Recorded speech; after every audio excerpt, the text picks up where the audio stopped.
So here's another example of an integral that we can anti-differentiate using the method of substitution. And so I look at this thing and I say, oh, that looks like something that's been chain ruled, right? It looks like it's had the chain rule applied to it. And so I'm going to use the method of substitution to try to pull it apart.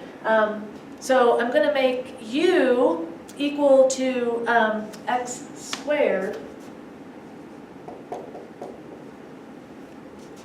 And the reason that I chose that as what I want to make u equal to is because its derivative is here also. So that's an important part of using substitution, is that whatever you make u equal to, the derivative of that has to be here also. So the derivative of x squared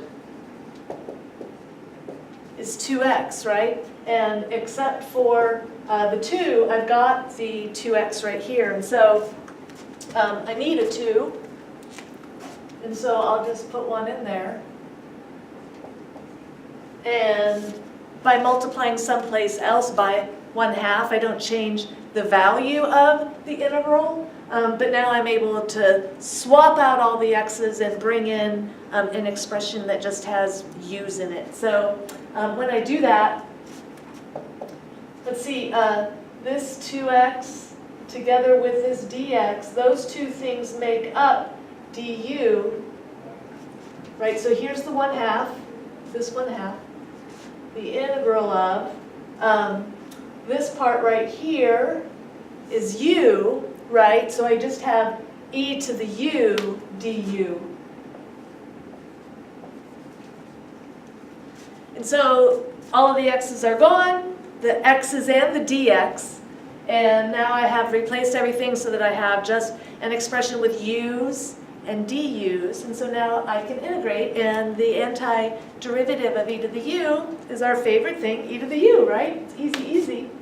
So this is 1/2 e to the u plus possibly a constant, and then the last thing that we do is go back and replace u with what it's equal to in terms of x, and we wrote that down, it's right here, and so the antiderivative is 1/2 e to the x squared plus maybe a constant, okay? Yeah, let's look at another example.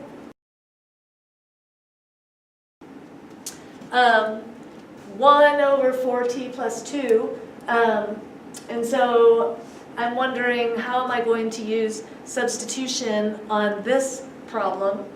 So let's pause for just a minute and talk about what kinds of things can you make u equal to. Be right back. Okay, so when we talk about what we want, what we can make u equal to, we're talking about the stuff in parentheses. So this covers a lot. What else can you make u equal to? The stuff in the exponent.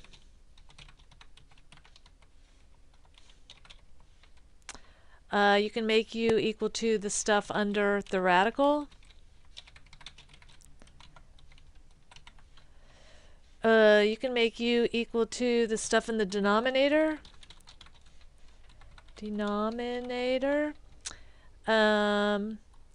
You can make u equal to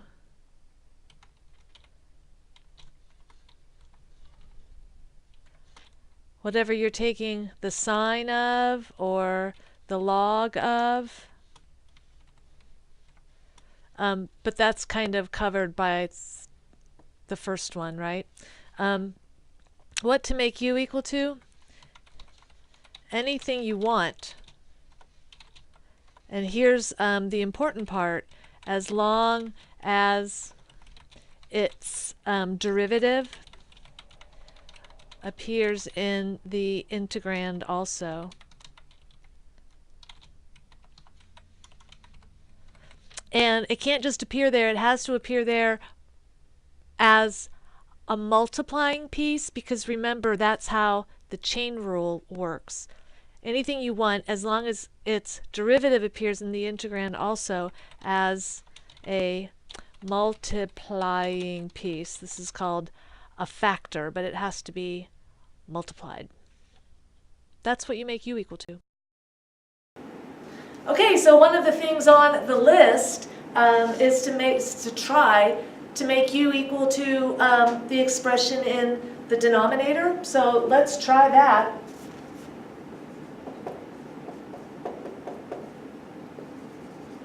If I make u equal to 4t plus 2, then the derivative of 4t plus 2 is just 4, right? So du is 4 dt's. And I don't have a 4, but I can give myself one.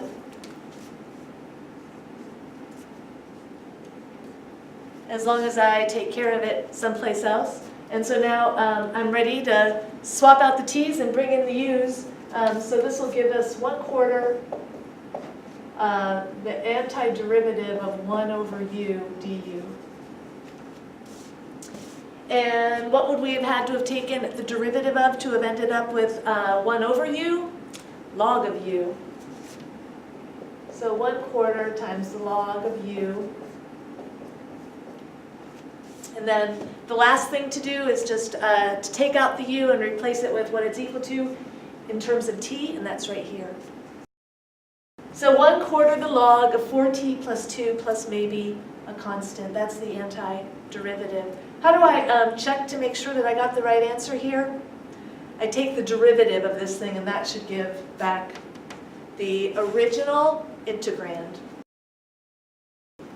Here's another way that we use substitution. So I want to look at two integrals that look alike, but we treat them much, much differently. So x and x plus 3 as a quotient, and here is one way that we could write x and x plus 3 as a quotient, and then here's a completely different problem, but with the x and the x plus 3. So how is this a chain rule problem? It's not even a product. Well, this one isn't a chain rule problem. This one, if you just do a little bit of algebra on the expression, it makes it easy to anti-differentiate. And the little bit of algebra that you need to do is to pull these things apart, right? Because here's what I mean, right? If you were going to add these things up, it would look like this, right? Because addition of a fractional quantity requires a common denominator. So you can put them together, but you can also pull them apart. So the first thing is just 1. So we have 1 plus 3 over x. And we don't need a substitution to be able to anti-differentiate this. We just get x plus 3 times the log of x. Right?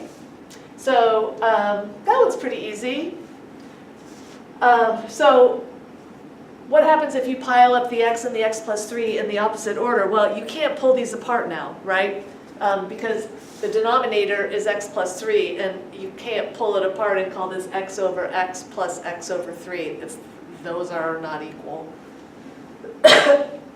So what can you do with this? Well, I'm bringing this example in here now because you can use a substitution to change the way this thing appears so that it looks more like this one, and this is how you do it.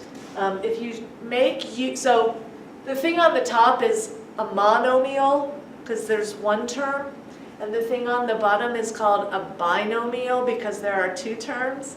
If you make u equal to the binomial,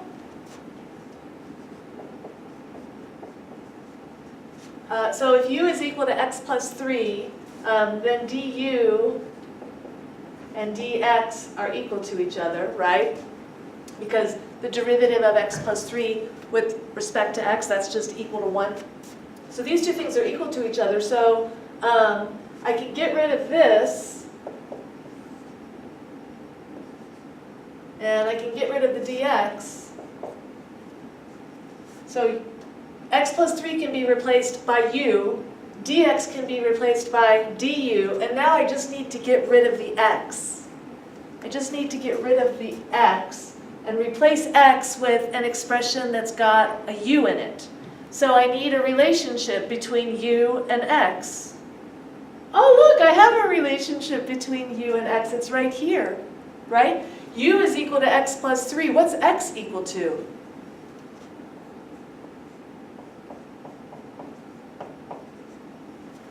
If u is equal to x plus 3, if you subtract the 3 from both sides of the equation, then x is equal to u minus 3. Oh, awesome. So that can go up here, right? And now this problem looks a lot like this problem. Then what do we do with it? We pull them apart. So we can write this thing as u over u minus 3 over u, 1 minus 3 over u du. So the antiderivative will just be u minus 3 times the log of u. And the last thing left for us to do is to replace u with what it's equal to in terms of x, and that's x plus 3. Yeah, so that's pretty cool, right? I just want to add one more thing onto this, and that is that this is equal to this. So I've got the exact same thing here that I have here, just without this additional added 3 right there. And I'm going to ask you to think about what happened to that 3 in the lecture notes. So, yeah.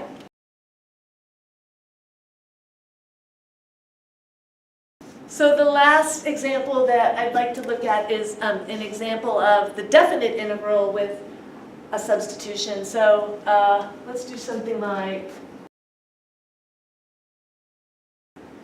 this. And let's have x go from 0 to 1, let's say.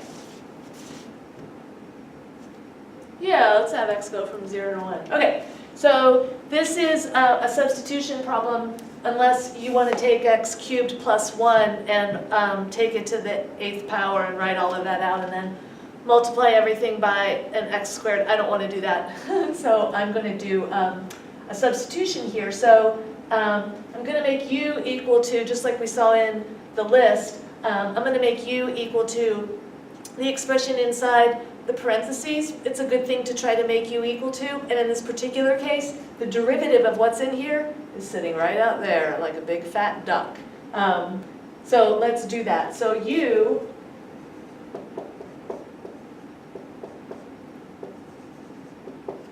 if u is equal to x cubed plus 1, then du is going to be 3x squared, right? So 3x squared dx. Okay, so I just need a 3 here and a 1/3 out there, and then I'm ready to go. The 3x squared and the dx, those two things together can be replaced by du, and then the stuff inside the parentheses can just be replaced with u. So we get 1/3 antiderivative of u to the 8th du. And I'm leaving the bounds on the integral, I'm leaving those off for the time being because these are values of x, right? And I'm doing this in terms of u, so I don't want to be plugging in u is equal to 0 and u is equal to 1 because those are values of x. So let's just do this part. So 1/3, and then the antiderivative here is 1/9 u to the 9th, right? And I want to evaluate that between x is equal to 0 and x is equal to 1. So I need an expression with x's in it so that I can plug these things in. So I need to put this back in. So we get 1/27 times x cubed plus 1 to the 9th between 0 and 1. All right, so you get whatever you get when x is equal to 1. You get 1 cubed plus 1 to the 9th. And then when x is equal to 0, you get 0 cubed plus 1 to the 9th. So 1/27 times 2 to the 9th minus 1. I don't have my calculator, I don't know what 2 to the 9th is. Hold on just a sec.